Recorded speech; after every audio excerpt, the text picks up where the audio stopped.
Okay, here we go. I will try to do my best. If not, I won't finish. Well,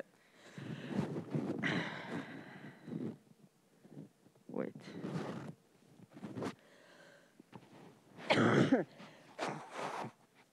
Okay, so this is where we stopped the last class. I just wanted to show you some data, and then I will go ahead and give you the third lecture.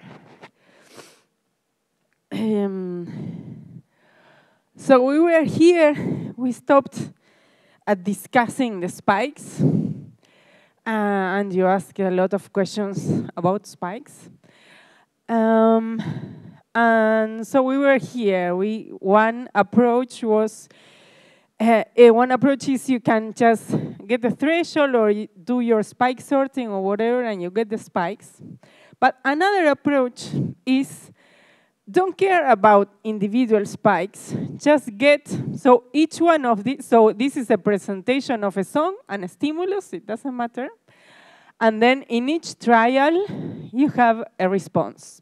So you see you have a kind of robust response to the stimulus. So you get all your trials, and you just count spikes, but then don't get individual spikes, as this is a multi-unit recordings. Just pick a small threshold, get all the units, and then do a sliding window, so you count all the spikes. So this is number of spikes per window, okay? So instead of getting all this complex signal, you just get this much more simple signal, okay?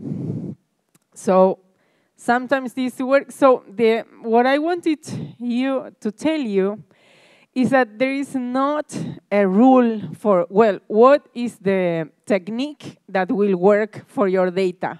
It depends on your data. Depending on what data you have, you may get one approach or another one. So this is why it will never work. Well, I just want to press a button and get my signal processed. No, that, at least for nowadays, it won't work. It doesn't matter how much artificial intelligence. You need like real intelligence. Okay. I'm kind of slow because but we will get there. Okay, so I wanted to show you this. So we get the multi-unit activity. So now each one of these are like 20 trials. And this is what is represented. Remember that I show you these electrodes. So each line corresponds to one electrode. So we insert this electrode in the brain of the bird, present a stimulus, and then record, okay? And as you can see, there is a lot of synchronization, okay? So this is kind of a columnar synchronization, like in mammals. So there is something, but whenever you see a peak, there is a peak, etc. Moreover, if you don't get the multi-unit activity, but if you get the local field potential, remember you just get the data and you do a low-pass filtering, that is the LFP. And again, you see some signal that it's really synchronized. So you can quantify that, and this is highly synchronized. Also the LFP, so you have a region of interest where the signal is synchronized.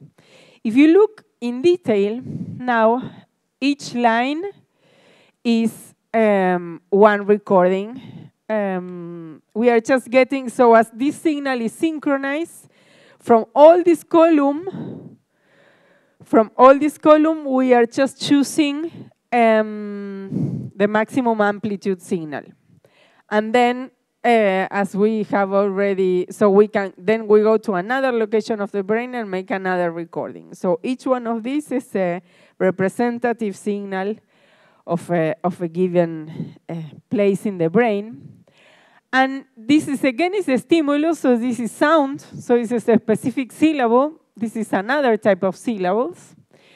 So these are the same scales, but you see that they are different. In time, they are very different, these syllables. And you can see that the signal is very well synchronized. So it looks like, so you have to look at your data. This is the take-home message. First of all, if you can, sometimes your data is so complicated that it doesn't make sense. Like you have, I don't know, hundreds of channels, I don't know, and it's just, what? Like you start looking and say, no, I cannot, I get lost. Well, try to do an effort not to get lost. It's always cool if you can look at your data. So I remember this. This was with my former student, Santiago. We were at the conference, and he started to look at his data. And he came and said, Anna, look at this. There's these oscillations. And the local field potential it was not as clear as the multi-unit, but the LFP is a very, I don't know, accepted and robust signal. So we started to look at this and say, well, are there rhythms in the brain, rhythms that are locked to the behavior? Why this is interesting? Well, you know that this is a human brain, and there are also rhythms in the brain of humans. But moreover, I wanted to show you this. So Florencia Zaneo is a former student in the lab. She went to do a postdoc with David Popple. And they found that these rhythms in the brain, so it doesn't matter the specifics of the recordings, but they measure activity in the brain. And they were looking at the rhythms in the speech, and they were measuring activity in the brain, and those were synchronized. I will put these slides in the web page, so don't care. And the thing is that as these are humans, they can ask questions to the humans, and the humans can respond directly. And what they found is that speech rhythm enhances perception. So whenever the brain synchronizes, they understand better. Okay, so these are cool experiments, and also looking at the data. So our question was. There are rhythms in the brain of a human, but are there rhythms in the brain of a songbird? So they are kind of very different, and this is like in a scale. So okay, so it's so little and so different. The thing is that if you look at the structure, the structures are similar. Jordi told me I have to drink. The structures are very similar. So for the people that work in birds, we say, well, they are very different, but they are very similar. We don't care. So the question was similar structures. Well, similar structures means similar properties. That is a big question. We don't know, but we want to believe yes. So these are the recordings in the birds. So we were seeing, so each line is a different place in a brain, but in a particular region, okay? And you can see they are highly synchronized. Moreover, if you go to the other hemisphere, so this is one hemisphere and this is the other hemisphere, they are also well synchronized. So the two hemispheres are talking to each other, and they get to synchronize. So there is like a long-range, full synchronization of the brain. They are phase-locked. Also, we look at different syllables. So the interesting thing was that it was not that it was always oscillating, but whenever you see an oscillation, the oscillation was locked to the stimulus in the way that you can define a rhythm here, a different rhythm here, a different rhythm here, and those were like well synchronized. So whenever you start doing LFP, and this is an example of, well, the whole stimulus, different syllables, so you can get a picture of what we are recording. So different syllables with different syllable rates. But if you get the LFPs and you analyze, so this is a sonogram of the LFPs. Okay, so a spectrogram. You all guys know what is a spectrogram? We are okay with this? Yes. So this is just a frequency representation over time. So you see a flat line here because this part has a defined frequency, at this value, 16 and something, that it's the same value of the syllable rate, okay? So this is also key, because whenever you look at LFP data, biased by the human research, you start doing bands of LFPs. You do the beta rhythm, the gamma rhythm, the I don't know what rhythm. So those are defined bands that mean some things to humans. But these are birds that live in a different time scale, okay? And so we start doing that, and at the end say, no, wait a moment. This signal is not related to predefined bands to a different animal, the human.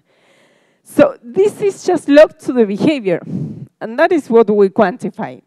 So the other take-home message is be aware of your preconception, your pre-ideas. Don't bias your data. Try not to. You always bias your data. So if we just plot the syllabic rate and the LFP frequencies, we can fit this with an identity, okay? So you say, well, so this is kind of a way of quantifying that these oscillations are related to the behavior, okay? Okay? Nice. This, and I will stop here. So and now I wanted to tell you another story, but actually I think that there are important. You have to be very subtle when you are analyzing data. You have to be gentle with your data. Wait a moment. Especially because the data gets a lot of work to, let's see. Wait, go out. Let's see. Okay.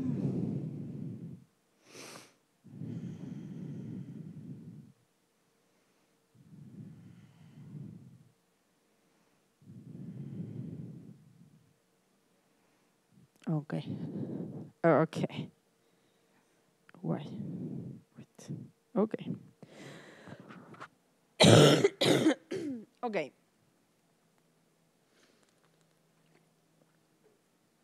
So I wanted to ask you, who of you guys know Fiamma? Don't answer. What is neurotology? It's a new word. You kind of make sense of the word neurotology. Neuro has to do with brains, and ethology. No. Yes. Behavior. Ethology relates to behavior. So this neuroethology, so if you would ask me what are you, I would say I'm a neurothologist, not a neuroscientist. So, but what's the difference? So because I mean, when you study the brain, you can study like several different things. You can study individual neurons, channels inside these neurons. When you say, well, what do? You study neuroscience. You're not saying much. Neuroscience is like a vast thing. So even you can be a theoretical neuroscientist and you are just with your computer, not doing experiments. And again, you can do different experiments at different scales. So this is kind of defining what type of neuroscientist you are. So this field, our approach is, well, we study brain together with the behavior. So, and when you do this, you don't have to forget that you have a body, okay? So, and you have an environment. So, and this is all conditioning of how the brain is working. So neuroethology is an interdisciplinary science that combines neuroscience and ethology. That is the study of animal behavior in natural conditions, okay? So the question that we want to ask is, how is this behavior generated due to commands in the brain, but having in mind that you have a body, okay? So that is our, so we learn a new word. This is neurobiology. I wanted to share this review with you guys. So this is Phil Holmes from the book Guggenheimer and Holmes. He works also in things related with behavior. And this nice review is saying, well, spikes alone do not behavior make. Why neuroscience need biomechanics? And they describe some examples of this. One very famous is this lamprey experiment. Where I said, well, you have the neural circuit, but then in your model, you have to incorporate your muscle, your body, and also the environment.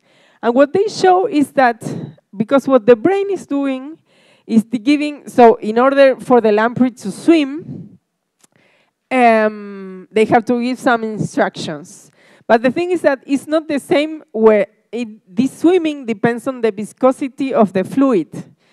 And so the brain will change the signals that they are doing depending on the environment. Okay, and when you model that, again, if you can make a model for your synthetic lamprey to swim, but that is not what the brain is doing. Okay, so those are nice examples. And now I will tell you birds on production. So our examples.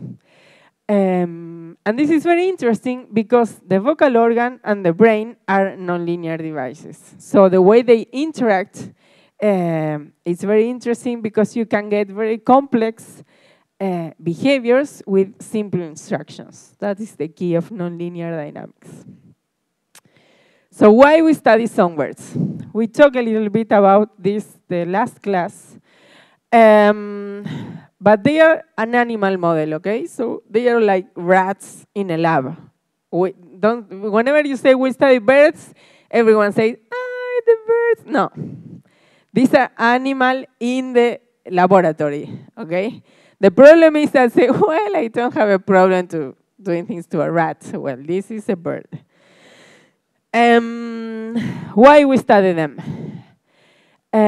Because of the mechanisms of vocal learning. So from the 10,000 species of bird, 4,000 of them learn how to sing. So for example, pigeons don't learn how to sing. That means that they have some vocalizations. It's not that they are muted. They have vocalizations, but those are innate.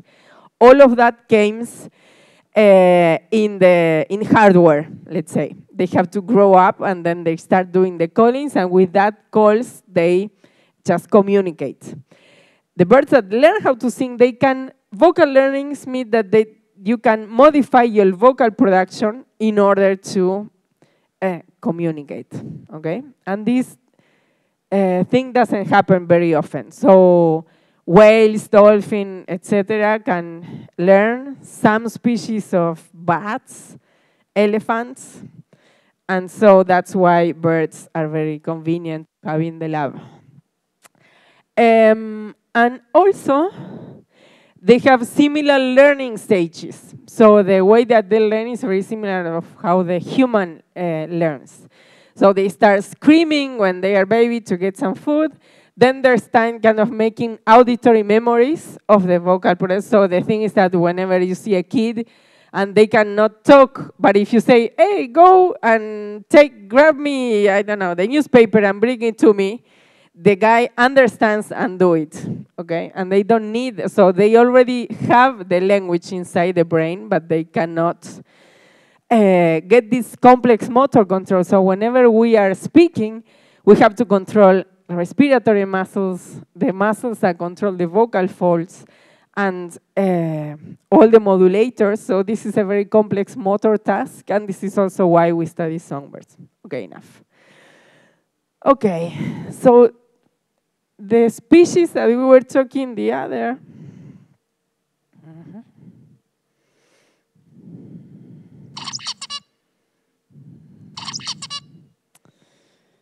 Okay, that is a zebrafin. So this is our behavior.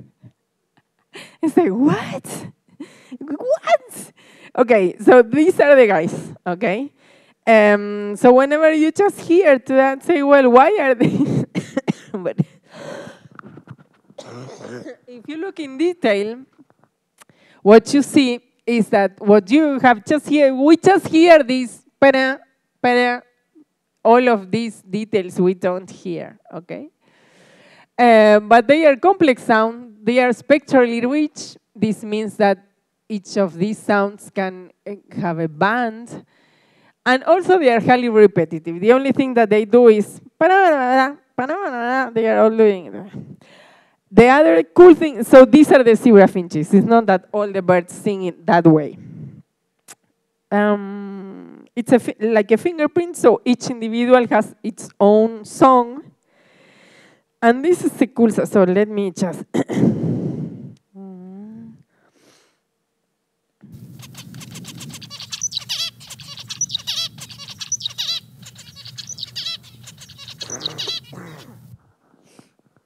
Okay, so that is another example. So you see, have you heard the difference? So this is another guy singing in a different way, but they have similarities in the species. Okay, and again, the only thing that we hear is para, para. But if you look in detail at the sound, look at this. Doesn't this look like a neuron to you? If I don't tell you this is a bird singing. Exactly, so this is a part of this syllable. So we just get the sound wave and zoom in, okay? So this is just milliseconds, so this is 2 milliseconds. And if we do a fast Fourier transform of it, we have like this signal, the peaks, that is what we see here. So this is the fundamental frequency, the first harmonic, etc., and we can see they are enhancing this part, okay? And then they also have tonal sounds. So if we get a small window of this part, we look like a sinusoidal thing. And again, what I wanted to show you here is that this is almost like 5K and with almost no energy in the harmonics. They mean that this is like a very sinusoidal thing. So these birds in this less than half a second song can produce very complex sounds with different spectral characteristics. Okay? So our question was, well, as we are studying the body, so when you want to interact, when you want to do neuroscience, looking at the body, sometimes you just start studying the body to see what signals this body needs in order to generate the behavior. Because sometimes you just need simple instructions from the brain, like simple instructions, they are never simple, but simpler than you think, and you get the complexity because of the vocal organ, okay? So that is our approach. So this is a work that started Gabriel Mindlin in our lab. He started studying the physical mechanisms of the vocal production.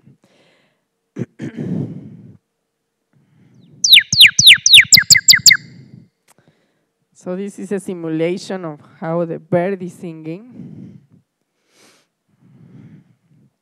This is the vocal organ. They have 2 pairs of labia. So these are like the vocal folds, but they have like 2 pairs of labia. So this is the air going up and down. And whenever they want to sing, they put this labia together and they start to oscillate. And this is just showing that, for example, the cardinal can make different sounds with the 2 sources. So one source is here and the other source is there. And the birds can synchronize the 2 sources in order to generate complex songs. Well, they have 2 sources and so they kind of play with that. Okay, so there are some species that use these 2 sources.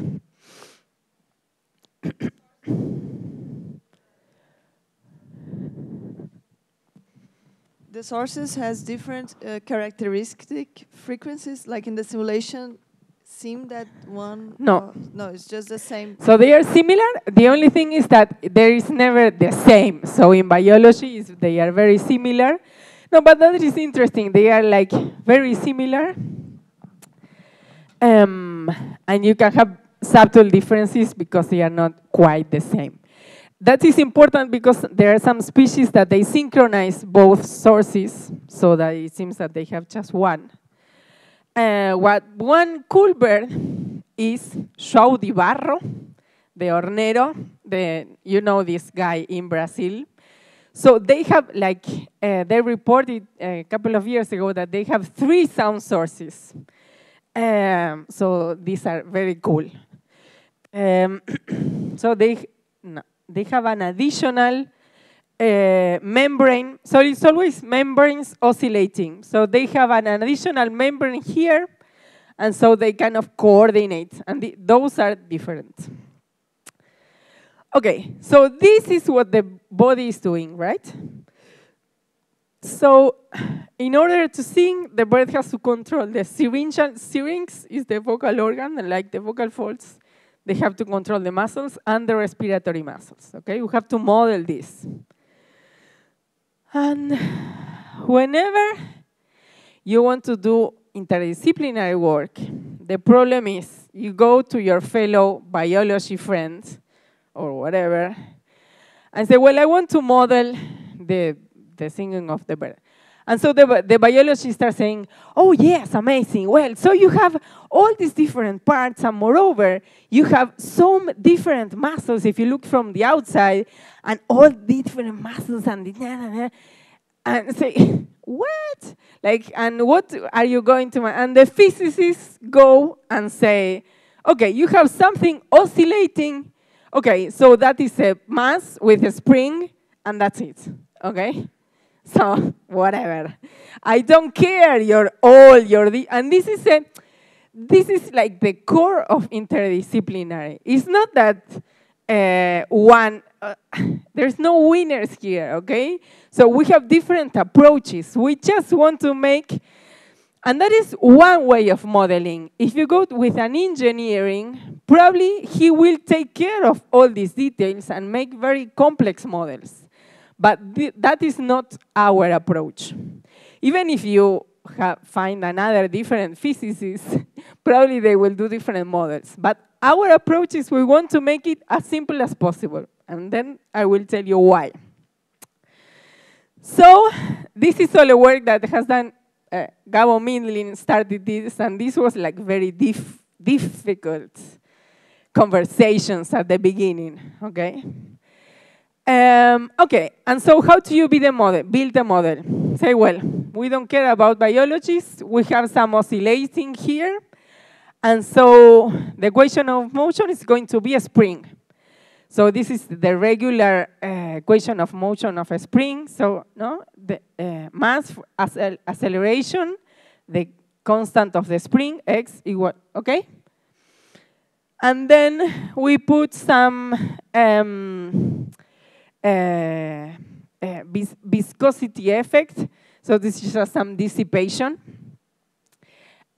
You put an external force, so as this is controlled by muscles, you have muscles that can make specific forces to your spring. You put an additional term that it's a nonlinear dissipative term. And this is, if you look at here, this is just important. So x is the departure from the equilibrium. So this term is important when you are far away from the equilibrium. So this is not that this can oscillate whatever, you are constrained in a place. So whenever you are far away from the equilibrium, you have this term. And also another important term here is that I show you that the oscillations start whenever you have a flow going through this space. So we have some force that is inserted due to the airflow. And this term gets a lot of physics involved, like very nice physics. So actually, one guy called Titze started doing these models for humans because they are very similar. I can tell you all about it in the afternoon if you're interested, but just believe me that this is the equation. Once you have this equation, it gets even more. So this is a nonlinear, okay? This is a nonlinear dynamical system. How many dimensions this dynamical system have? So it's nonlinear because K is that it's here, it's nonlinear, everything is nonlinear, okay? How many dimensions do we have in these dynamical systems? You cannot answer.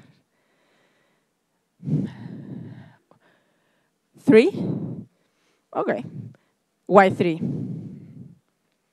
It's complicated because there are so many letters there, okay? So maybe it's not the best way. Yeah. Okay, we have 2 here, 3 there, 2 here, 2. Okay. Why 2? Or why 3? You can. Exactly. So the dimension is how many independent variables you have in the. Sorry. Yeah. Okay. So the number of dimension is you have 2 dots and something that also depends, okay, and a function, nonlinear, whatever. I put all the terms in there. So the thing here is that what you can do is you can say, well, y is x dot, okay? And so when you derivate, this is dot dot, okay? And so what I can, okay, so this is m. So these are 2. You have like 2 independent variables, okay? If you want to write all of that, what you do is you can replace whenever you see an x dot with y, okay? So you can do that. So your equations, your 2 equations would be, so you have m, all the thing there,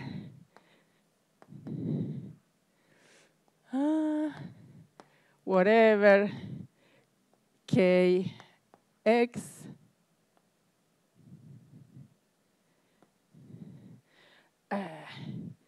okay?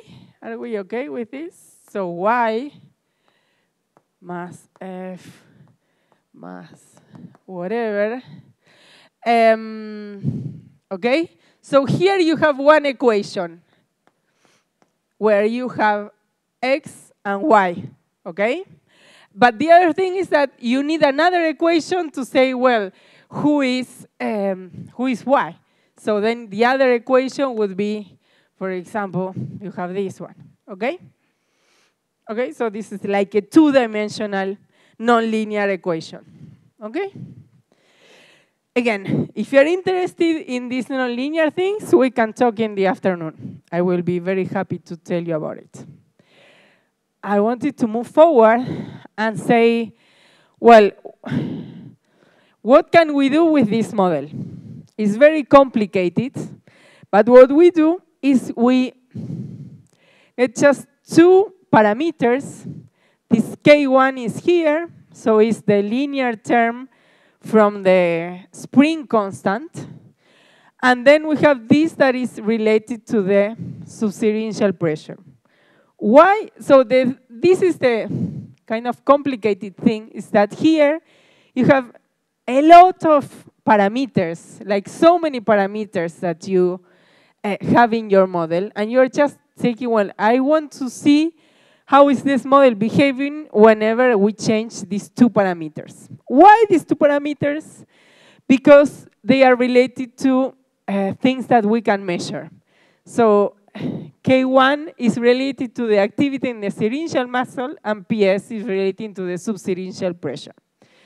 So whenever we move these 2 parameters, let's see what we have here. So in 1,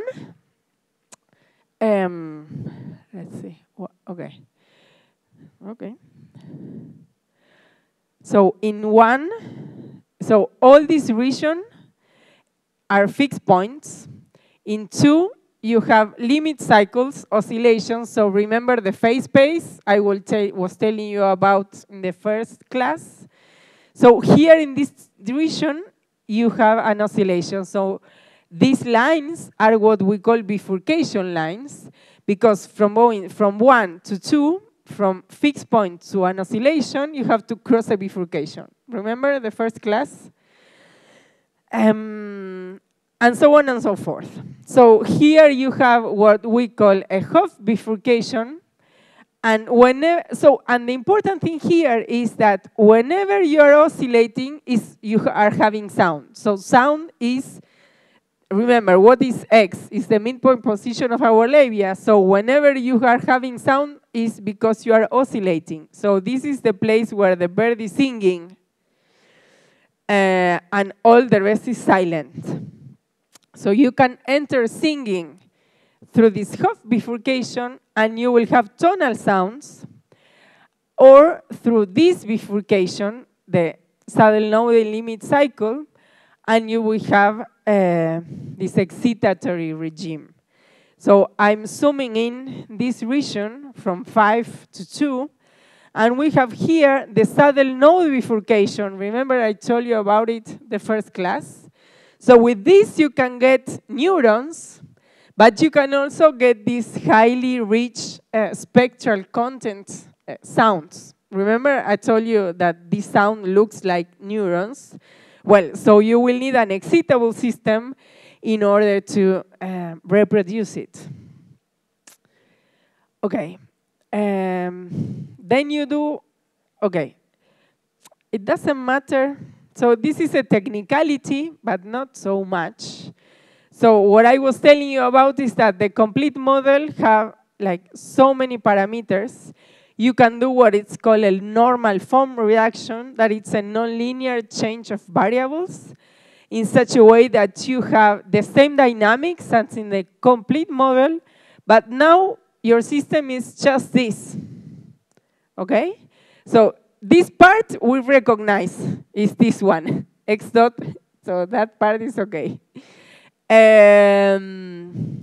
Okay, this is this, and here, for example, you have no doubt that this is a two-dimensional system. The important thing is that you have just two variables, alpha, beta, and this gamma, that this is another parameter, but that we leave it fixed. So this is just a temporal thing. So with this normal form reduction, we are just having a dynamical system with two parameters. And now we can change these parameters and have total control of the dynamics, okay? Technicality, doesn't matter. If you want to know about it, I will tell you. I can tell you today or tomorrow. Again, so now what we have is this, and what I wanted to have in mind is that whenever, so again, this is what I was showing you before. So here we have oscillations. So here I'm showing you what happens if here is alpha, okay? If you increase alpha and decrease it with time, so you increase alpha and decrease it with time, but you go from this region to this region, what happens is this. Whenever you see alpha is increasing and here still you don't have sound. You have to enter to the oscillatory regime. You have sound, and then when it decreases, the sounds stops. The oscillation stops. If you look in detail, you have oscillatory regime, and again you have almost tonal with a little of energy in the harmonic, but this is an almost tonal sound, okay? If you do the same thing, but you go from this region, so from this excitable regime to the oscillatory regime, then you will have something that looks like this, like a neuron, okay? And this is just because you are having oscillation near the bifurcation, but before the bifurcation you have an excitable regime, okay? And so you have the ghost of the saddle node bifurcation, and this is why you have like this. Whenever you have something like this, like a neuron, it has a lot of energies in the harmonics. Okay? Okay. So with this, now we want to make synthetic songbirds. Okay? So all these things are, well, here we have a model for these oscillating labias, but the goal was, well, I have all the ingredients. Now I have tonal sounds or highly spectrally rich sounds. Now you have to make this thing. And this is like the art, okay? So this is the art. So what are we going to do? Well, we are going to make path in the parameter space so we can generate a synthetic copy of the song. And this is what is the real thing. So we have the recorded song, the synthetic copy, elicit. So this is the alpha versus time, beta versus time. So this is how the parameters are changing, and this is a representation so you can compare with this. Okay, so here is what is really happening here. Okay, so these are all the paths in the parameter space corresponding to each syllable. Okay? And this is art. Okay? So for you to know.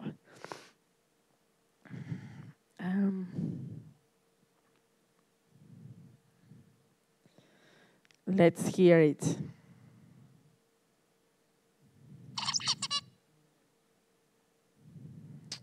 Come on, ba.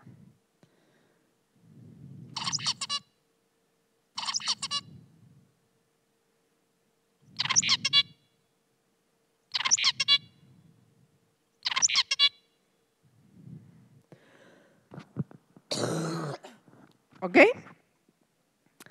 Okay. So this is where the physicists say, I am God. Okay, I am God, I'm the best of all. So this is what we call you play God. Because, yeah, I can make a synthetic bird sing. Like, give me whatever bird you have, and I will give you the synthetic copies. And so you have a biologist boss, and your boss says, and so what? I don't care. And you say, no, look, we just have 2 parameters, and just moving these 2 parameters, we can get this copy. And the biologist say, well, and I have another friend that can make another model with 50 parameters and have a better copy. And that discussion can never end, okay? So this is why I tell you, well, it looks good, it sounds good, but is this relevant? What is that question? The question is it relevant for the bird? Okay, so whenever you're hearing it and you say, well, yes, I am the best. But the question is, but the bird, what does the bird think? Okay? So how do we ask the bird? That is the question. So again, so this is another bird. Let me just play.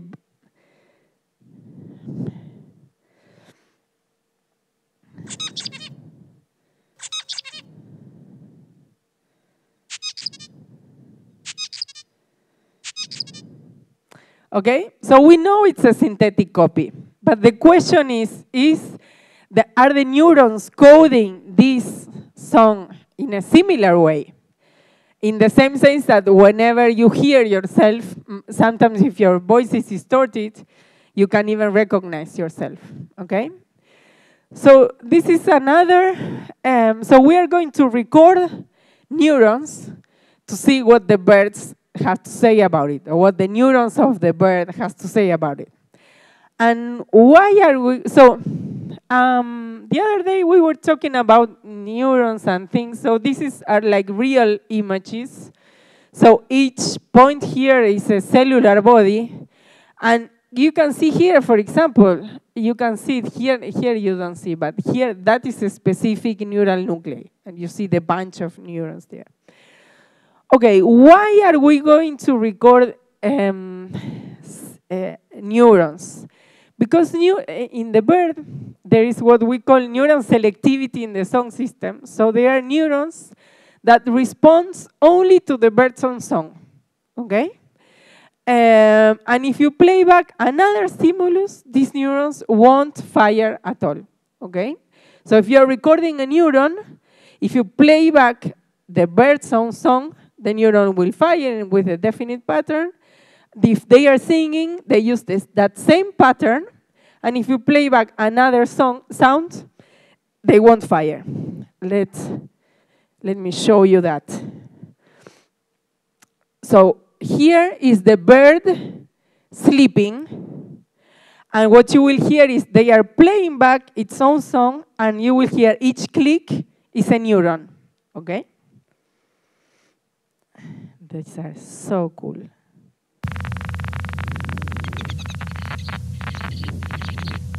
Okay, the neurons are saying ta ta ta ta ta ta.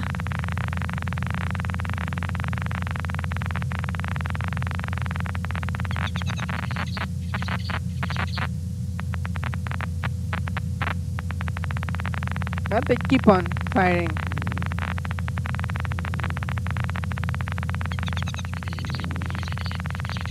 If the bird wakes up, the neurons stop firing. So the bird has to be sleeping, so now it goes to sleep again. And the neurons start firing again. Okay? In this species, the bird has to be asleep so that the neuron fire. Okay? And that is how experiments sound when you are doing it. You are just following a neuron, and that's what you hear. Okay? So I convince you have a definite pattern for each. So for example, canaries doesn't need to be sleeping. So you can have this in an awake canary. And when the bird is singing,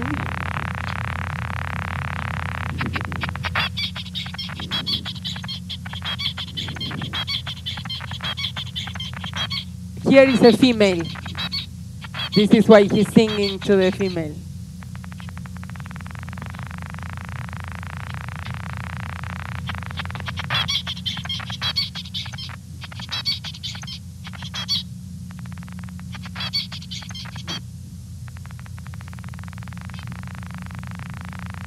Okay? So that is what we have in the brain of the bird. So we have the model, we have the zebrafinch song, the synthetic song, and we want to do this experiment. Okay, so this is how you present your results. So this is time, and this is number of presentations. So this stimulus, the bird's own song, has been presented over 50 times.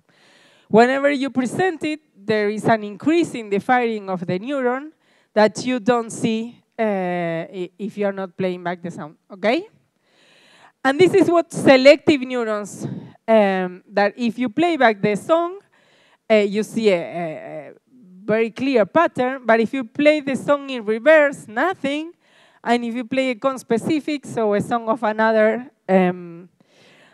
guy, you see nothing, okay?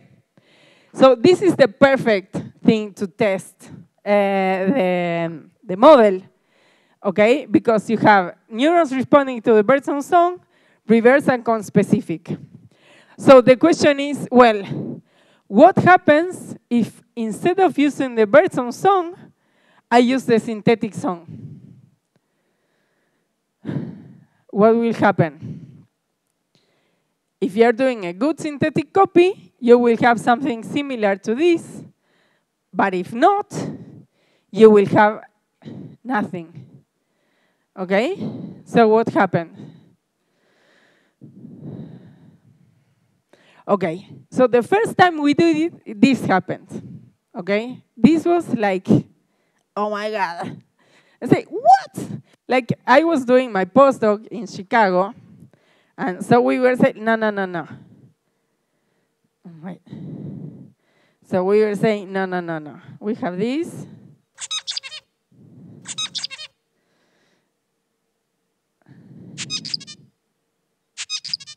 So this was such a good copy. And this was kind of a critical time because I was in Chicago. My boss had me in a different project, and I wanted to do this experiment. So I kind of convinced him, no, I want to try this because during my PhD, I was working with these models, and I said, I want to try these models with neurons. And he said, well, I don't care about it, the discussion I was telling you about. I don't care about your model. I want you to do this other project. And I said, well, allow me, and I will do this over the weekends, okay? So like I was saying, like in a very Latino way, I will do it because this will be awesome. And so that's why, and we started collaborating with Gabriel Mindlin, that he was, because I didn't have much time. I say, well, I have this possibility. So I recorded the bird, sent the recorded songs to Argentina. He made the synthetic copy, and he sent it back, the synthetic copies. So this was the first experiment, and this is what generally happened. So this is another important thing. So it's very weird that when you start doing things, things work. What you see, the success, is because it gets published. But most of the time, things doesn't work. Okay, it's like this. But here I was in Chicago saying, oh my God, my boss is going to kill me. So what do you do now? Okay, so what do you do? So the first important thing is never give up, never surrender. If you haven't seen Galaxy Quest, this film, I highly recommend it. So never give up, never surrender. It's a good motto. But the thing is that, say, well, this is not working. So we have the Birdsong song, the synthetic copy, and this is not working. Okay, we will not surrender, but what do we do? Because the problem is that, well, this, and now how do I improve it? So I can improve it like in so many things, because this is just maybe the model was really 2 parameters. What do you want to do? If maybe it's not parameters. So, and now you start getting like really, really worried about it, because we want to improve it, but keeping it simple, okay? And this is very challenging. So I will tell you what we did. It doesn't matter, actually. I will go through that very rapidly. If you want details, I can tell you about it, because that depends on the problem. But what I want you to remember is whenever your experiment goes wrong, doesn't throw everything and say, well, it doesn't work, everything, start from scratch. No, sometimes because we really like this model. And say, well, so we started first of all, we had discussions, say, well, what is the worst difference between this? Well, this sounds like a robot, right? Before we like it a lot, and after the experiment said, this is garbage, so we started to see everything so this is kind of noisy, and this is like very straight, okay? Because there is some noise lacking there. And the other thing is that you see that this is enhanced in some specific regions. And this is like more flat, like everything is enhanced. So after several discussions, we decided to go in that way. Adding noise to a signal is not so easy. If you just add noise at the end, this will sound like bad, like a noisy. So it's not what you want. So adding noise is not a simple thing to do. So what we did was, before we have the source here, and we were modeling all the filtering things as tubes. And what we did was to get more details in the modeling of the filtering after the source. So this is what we call the oropharyngeal cavity. That is this thing we model as a Helmholtz resonator, like as a bottle, a cavity that resonates in a particular frequency. So that allow us to narrow the region where it was amplifying the frequencies, and we added noise. Okay, so this is what a Helmholtz resonator do. You have your signal, that this is a syllable, this is changing in frequency. If you add a tube, you can filter. If you add the resonator, you can filter. So you can get a more complex signal from a simple signal. And we add noise. We add noise, and now we have this. Okay, so this is, again, another bird, another song. So this is now our synthetic copy. This looks much better than before. So now we have this region that it's very well defined. it's noisier, but now we were like really scared when I was going to do this experiment because, well, we don't have so many shots. So this is the last shot my boss was going to give me, okay? So I say, well, if this doesn't work, we are screwed. Okay, so again, so this is another neuron. So this, but the selectivity thing here is that you play back the person song, it fires a lot, reverse nothing, specific nothing, and now it works. Okay, so now it works, and this is why we publish in Nature. Okay, if not, never would have known. We would have published in a physics journal. Okay, that was true. I'm being recorded. I cannot say those things. Okay. Okay, I didn't say that. We can erase that part. Okay. Okay, and that's the most important thing. Okay. So never give up, never surrender. You have to love your data, and you have to be like very gentle when you are modeling. Okay. Later on, we can play with that and say, well, now we have. So these are my original data. So you see here is like 60 times I presented this. So these are the original recordings, the first time. Once it works, then you do a protocol. And then, so we have the same repetition 3 times, etc. Okay, but first you have to make it work.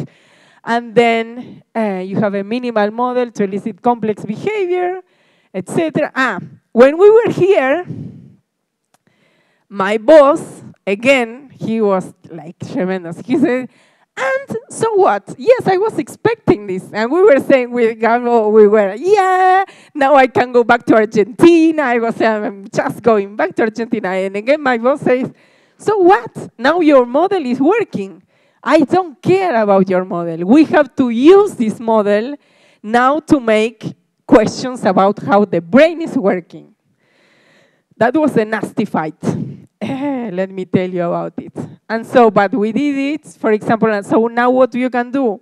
You can, you have a synthetic song, and you can change your parameters and get very subtle differences in your synthetic song and see how the neurons are responding.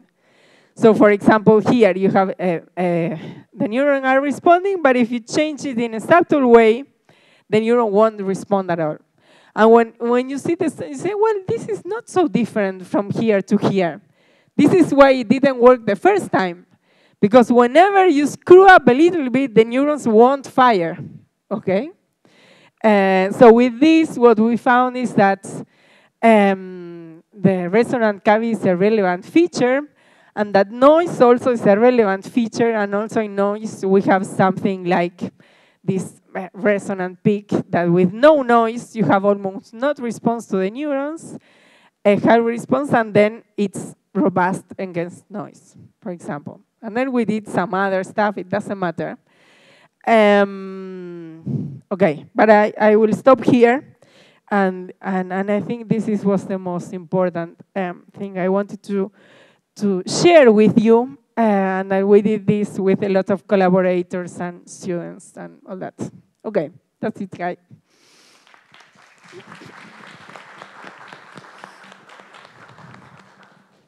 Thank you, Anna, very much. Questions? Comments? Yeah. So I just have a question. I think that I might miss it something. When you showed the neuron recordings and the song on top of it, like before a little bit, there's like a whole blank space. So This no, or the other one? Yeah, before. Before. Yeah. Okay, this is an example. So in the first one of the birds on song, there is like this whole blank space. Shouldn't it have like at least one little fire from? Well, actually, no. O sea, the thing is that here, each pattern depends on each neuron. So what is happening here is that you see like the regular, like normal activity is this. So here, something is happening, but what is happening is that there are no spikes. So this is different from the spontaneous activity. Well, this is because there are some other neurons that are inhibiting, inhibition there, okay? So what is happening here is that this neuron is being inhibited by others, and then when they stop, you have this release of inhibition. So it's a strike, so the signal is not to fire. So that depends on what neurons. There are some neurons that the response is not to fire until we are let go, and there are others that fire. So these are different neurons from these ones. I will do it. So these are specifically firing in a particular place of the song. And this is what you were expecting. But the other ones is, yes. So inhibition is another word, and it's really interesting, and we should study that more. Yeah.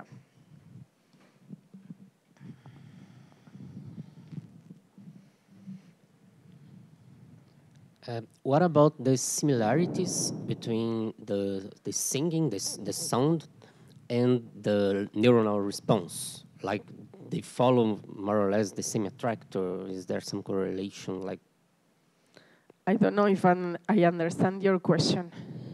Like the spectrum of the song, the singing, and the neuronal response, like the time series of the neurons, the spiking, the frequencies. You see, like. Yeah, I don't know. So the thing is that the thing is that this is a very complex system. So when we are recording in some regime that is part of a whole network of different nuclei, then we have these neurons will fire to the muscles, and then the muscles. So there is not a direct connection. There are some other species, for example, I don't know if you are studying a fish. For example, maybe you can relate more a spike with some feature of the vocalization. But here is much more robust. So we, especially because what we are saying is that what I show you is, well, you have the vocal source, but then it's much more important, but it's really important, the vocal tract and all the other things that are happening there. So it's not so obvious how to relate. But we can talk about that later if you want. Maybe we can see some examples.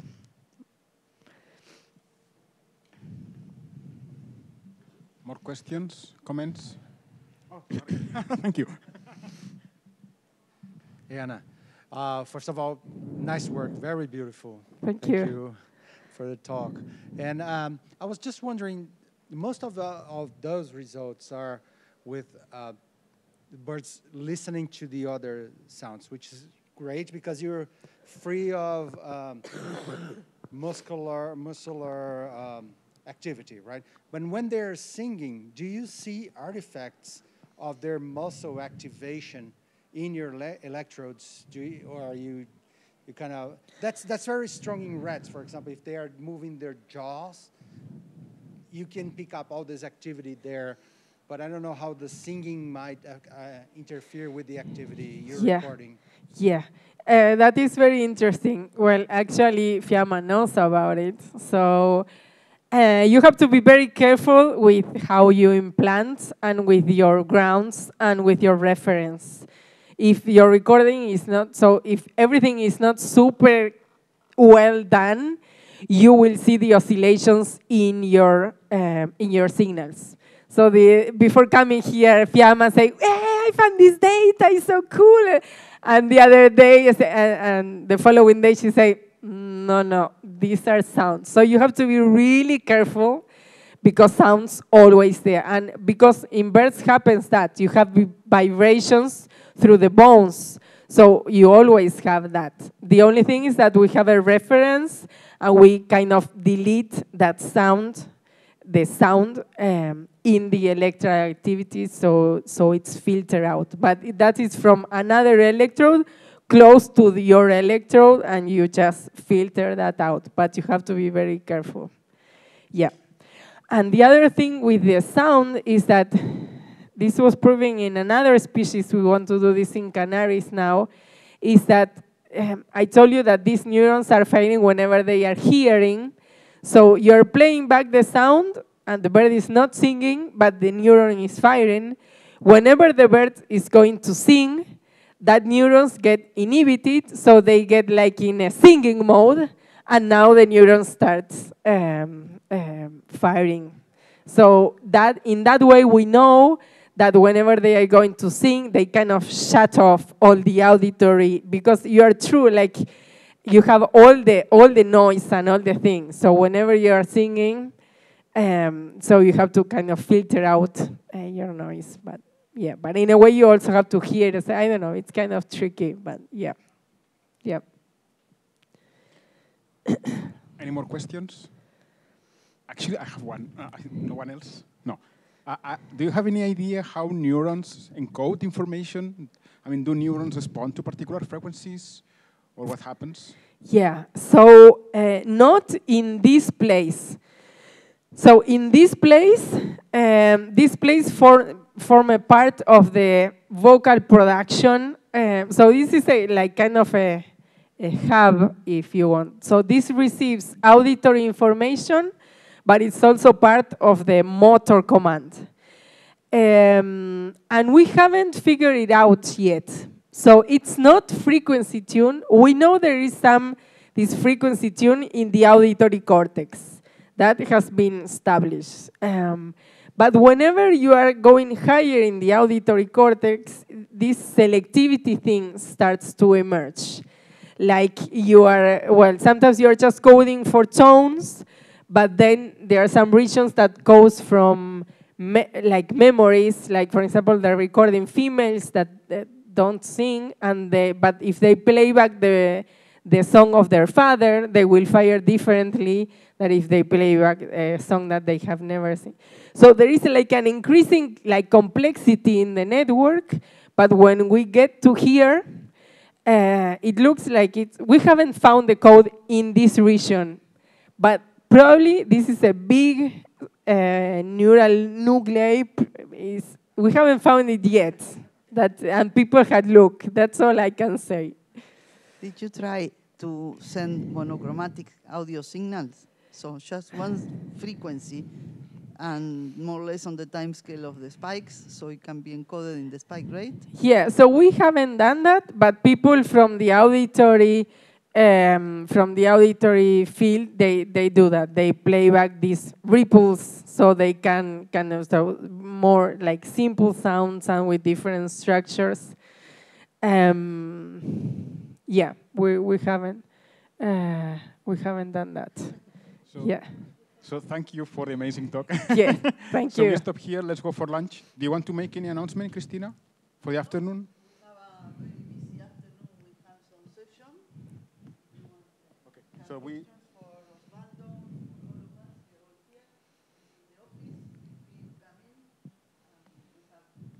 So we are back at 2:30, correct? Yeah, We are 2:30. back at 2:30, correct? Yes. Okay. My plan is to go around with you and kind of ask you what you are doing. Okay, so that everybody and I can, yeah. Sorry. No, he was just saying thank you. No, it was a big thank you. Thank you. Thank you, Anna.